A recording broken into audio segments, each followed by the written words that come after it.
Oh, hi. Sorry, I was just gaming. This is the Lenovo Legion Go S. And you might have already seen this because we already did a video about it, but this one's different.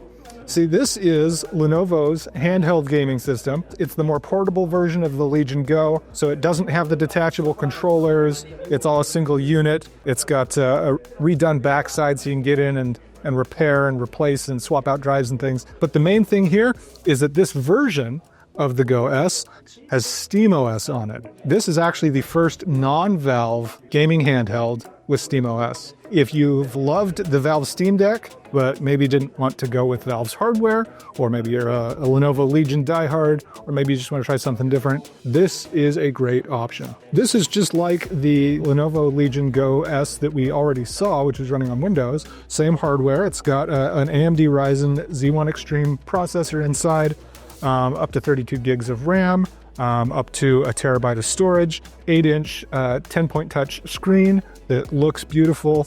You get analog sticks, buttons, little trackpad here. You got trigger buttons, shoulder buttons right here. One of the other cool things is that this has these little sliders that let you adjust the sensitivity and the inputs on these trigger buttons. But the main thing is that this has SteamOS on it. So your whole Steam library you can have on here. Very cool. We're looking forward to it and eager to get it in for review so that I can play some more. We're at CES all week, so stick with us. We'll have lots more to show you.